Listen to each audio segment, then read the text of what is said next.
اور پھر معیشت کے اندر سود. نوٹ کیجئے، پروٹیسٹنٹزم ذہن یہودی کی پیداوار ہے. جیسے این بنوک، این فکر چالاک یہود، اسی طرح پروٹیسٹنٹزم فکر یہودی کی چالاک ہے. اور سب سے بڑا پروٹیسٹنٹ ملک انگلینڈ بنا. چرچ آف انگلینڈ بغاوت کے طور پر سب سے پہلے وہاں قائم ہوا، پوپ سے آزاد. اور وہاں ہی پر آپ کو معلوم ہے کہ سب سے پہلا بینک بنا، بینک آف انگلینڈ. کالون کے ذریعے سے سود کا جواز جو پیدا کیا گیا یہودیوں نے کروایا، شائلاکس نے کروایا. وہ جواز سب سے پہلے اس کو قبول کیا ہے انگلینڈ نے. یہ پروٹیسٹنٹس کی فتح تھی، اور اس کے ذریعے سے رفتہ رفتہ رفتہ رفتہ وہ یورپ کے اوپر قابض ہو گئے. اور آپ کے والد محترم جب دیکھ کر آئے تھے 1905 سے 1908 تک، فرنگ کی رگے جا پنجائے یہود میں، یہ نہ کوئی اور دیکھ سکتا تھا نہ بیان کر سکتا تھا. اس ایک مصرے میں بیان کرنا ممکن نہیں کسی کے لیے. اور نہ وہ گہری نگاہ گاہ میری نگاہ تیز چیر گئی دلے وجود، نہ وہ کسی اور کو حاصل. فرق صرف یہ ہوا ہے اس ایک صدی کے اندر کہ پہلے فرنگ کا اور پروٹیسٹنٹزم کا امام برطانیہ تھا. آج فرنگ کا اور پروٹیسٹنٹزم کا امام امریکہ ہے. اچھا، اس کے ساتھ یہ تو تھی ریفارمیشن. دوسرا تھا رینائسنس. رینائسنس کے ذریعے سے انہوں نے علم، اس کی طرف لوگوں کو راغب کیا. لیکن چونکہ احیاء العلوم کی اس تحریک کے پیچھے ایک نیگیٹو موٹو تھا، پاپائیت کے نظام کے خلاف بغاوت، اور پاپائیت ہی ان کے نزدیک مذہب کا مذہب تھی، مذہب کے خلاف بغاوت. لہذا اس کے تحت رد عمل کے طور پر جو علوم اور فنون جنم لیے جنہوں نے، وہ بے خدا بلکہ مخالف خدا. سیاست سے اللہ کو نکالو، حاکم وہ نہیں ہے، حاکم عوام ہے. معیشت سے قرض حسنہ، شراکت مزاربت کو نکالو، بینک لاؤ، سود پر مبنی. معاشرت میں حیا، عفت، عصمت کے تصورات ختم کرو. اور آج کی یونائٹڈ نیشنز کی اصطلاح میں پروسٹیٹیوٹس کو بھی سیکس ورکرز کہو، وہ بھی ایک محنت کرنے والے ہیں، محنت کرنے والیاں ہیں. یہ بے خدا سائنس اور بے خدا بلکہ مخالف خدا فلسفہ ہے جس نے اس روشن خیالی کو جنم دیا ہے جو آج پیش کی جا رہی ہے. اصل روشن خیالی وہ تھی جو محمد رسول اللہ نے دی تھی. اور علامہ اقبال کے بقول آج اگر کہیں کو خیر یا خوبی ہے تو وہ صرف نور مصطفیٰ سے مستعار ہے. اس کا پس منظر کیا ہے وہ میں آپ کو بتا دوں. دیکھیے، اللہ تعالیٰ نے علم کے لیے 2 آنکھیں دی تھی انسان کو.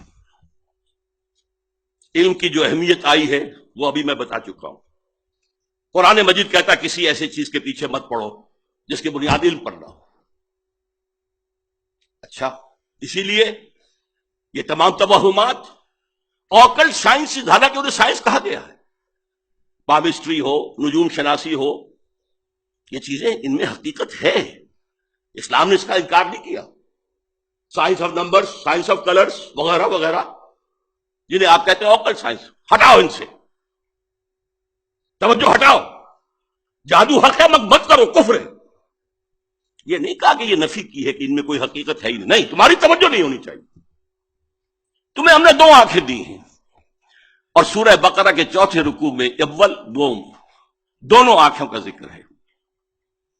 ایک آنکھ ہے ایکوائرڈ علوم کے لیے، جو علم تمہیں خود حاصل کرنا ہے، جسے پوٹینشلی آدم کے اندر ودیت کر دیا گیا تھا. جیسے آم کی گٹھلی میں پورا آم کا درخت ہے، علم آدم الاسماء کلھا میں وہ پورا ایکوائرڈ نالج موجود تھا جو آدم حاصل کر سکتا تھا یا نسل آدم حاصل کر سکتی تھی. اس کے لیے کیا ایپریٹس دیا؟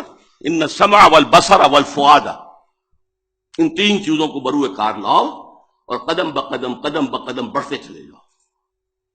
یہ اس علم الاسماء کی ایکسفولیشن ہے جو آج ہم دیکھ رہے ہیں سائنس کی شکل میں، ٹیکنالوجی کی شکل میں. یہ بھی اللہ کا دیا ہوا علم ہے، اسے سیکولر علم نہ کہیے، قطعاً نہیں، بلکہ بڑا پیارا جملہ کہتے تھے ڈاکٹر رفیع الدین مرحوم و مغفور، میرے نزدیک فکر اقبال کے بہت بڑے شاعر ہیں، کہ Quran is the word of God and this universe is the work of God. ان دونوں میں کوئی تضاد نہیں ہو سکتا. اگر تضاد محسوس ہوا اس دور میں جبکہ ہمارا کائناتی علم بہت کم تھا، وہ تضاد اس دور کے مفسرین کے حوالے کیا جائے گا، قرآن کے حوالے نہیں کیا جائے گا. اسی لیے ڈاکٹر مورس مختار نے کہا کہ میں نے بائبل پڑھی، اس میں بہت سی چیزیں وہ ہیں جنہیں قرآن غلط ثابت کر چکے ہیں. موجودہ سائنس، قرآن میں ایک حرف میں نے نہیں پایا کہ جسے موجودہ سائنس نے غلط ثابت کیا. اور وہ مسلمان ہو گیا، فرینچ سرجن بہت بڑا. تو یہ ورک آف گاڈ ہے، یہ سیکولر سائنس نہیں ہے، یہ بھی مذہبی ہے. اللہ کے عمل کا مطالعہ کرو، اللہ کے بنائے ہوئے قوانین فطرت ہیں ان کا مطالعہ کرو، ان سے فورسز آف دی نیچر کو کیپچر کرو، ہارنس کرو، استعمال کرو. لیکن دوسرا علم، فَإِمَّا يَأْتِيَنَّكُم مِّنِّي هُدًى فَمَن تَبِعَ هُدَايَ فَلَا خَوْفٌ عَلَيْهِمْ وَلَا هُمْ يَحْزَنُونَ. دوسرا گیون نالج ہے اللہ کی طرف سے، یہ ایکوائرڈ نالج ہے جو رفتہ رفتہ رفتہ رفتہ رفتہ رفتہ بڑھا ہے اور آج یہاں پہنچ گیا ہے کہ اقبال کہتے ہیں کہ فروغ آدم خاکی سے، عروج آدم خاکی سے انجم سہمے جاتے ہیں کہ یہ ٹوٹا ہوا تارا مہ کامل نہ بن جائے. دوسری آنکھ تھی، جب بھی تمہارے پاس میری طرف سے ہدایت آئے، وہی آئے، فمن تبع ہدایا فلا خوف علیہم ولا هم یحزنون.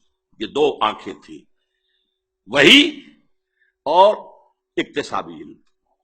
یہ گیون ہے، یہ ریویلڈ نالج ہے، یہ اوپر سے آیا ہے، اور یہ نالج آپ کو اپنی سماعت و بصارت اور عقل کے ذریعے حاصل کرنا. انسانی تہذیب کا سب سے بڑا المیہ کیا ہے؟ مذہب کی مخالفت میں جو سائنس اور فلسفہ اور جو تہذیب پر بان چڑھی، اس نے ریویلڈ نالج سے آنکھ بند کر لی. رکھو ادھر، صرف ایک آنکھ کھلی رکھی. اسی لیے یہ یک چشم تہذیب ہے، یک چشم دجال. جتنی اس میں ترقی ہوئی ہے، دجالیت کی طرف انسان کا قدم بڑھتا چلا جا رہا. دونوں آنکھیں کھلی ہوتی کوئی پرواہ نہیں تھی، سائنس آسمان کو چھو لیتی، کوئی خرابی نہ ہوتی.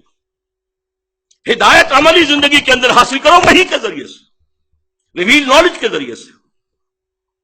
لیکن وہاں کیا ہے؟ اجی چھوڑو، خدا ہے یا نہیں ہے، ہوگا. لیکن یہ کائنات تو ہے نا، اس کو سمجھو. یہ ہمارے جسم میں کوئی روح بھی ہے کہ نہیں ہے؟ ہوگی. کون کہہ سکتا ہے کہ ہے؟ اس کو چھوڑو، یہ جسم تو ہے نا، اس کی پرواہ کرو، بالو پوسو، صاف رکھو. یہ آخرت کوئی ہے یا نہیں ہے؟ ہوگی بھائی، شاید ہو، کسی نے آ کے بتایا تو نہیں واپس.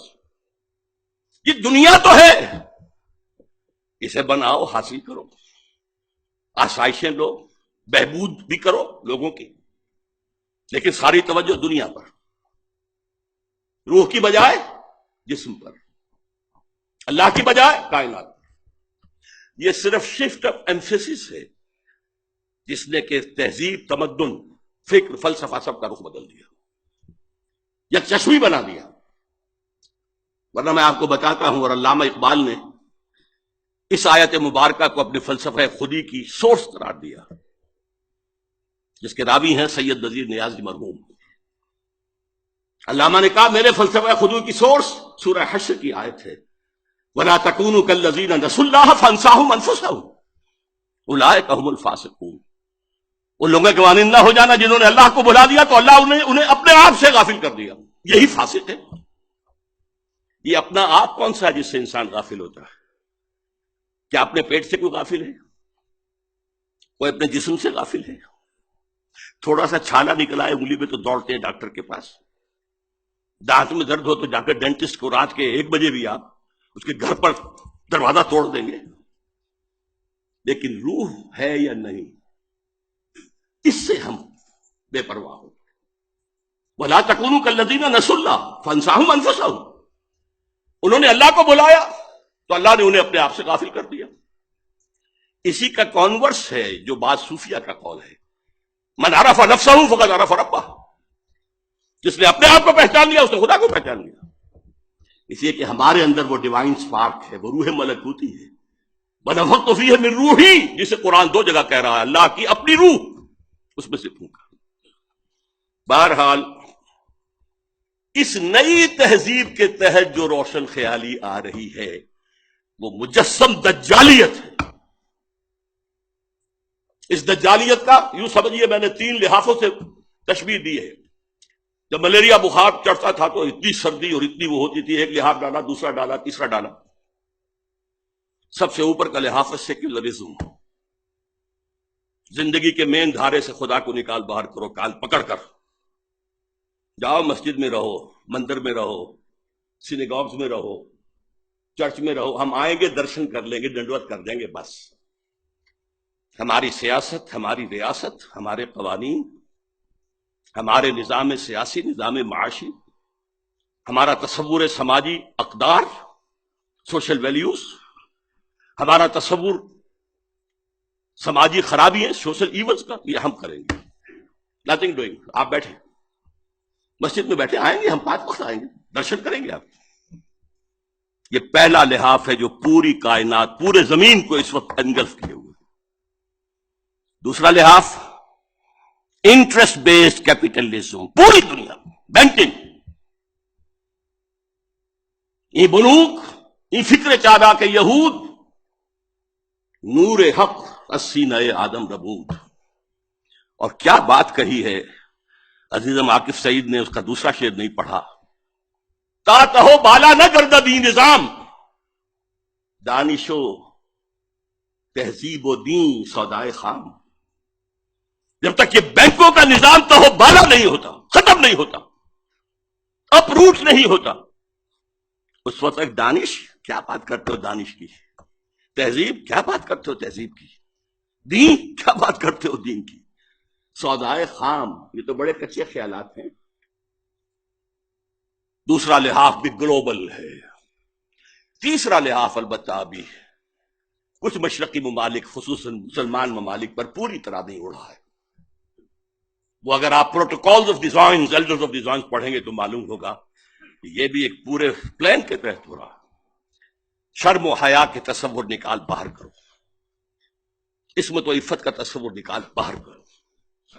عزیز واقف نے تو کہا کہ خانہ داری بھی کرے، وہ کہتے ہیں خانہ داری اس کا کام ہے ہی نہیں، اگر وہ کرے گی تو اجرت مانگے گی شوہر سے، بچے جنے گی تو اجرت مانگے گی شوہر سے۔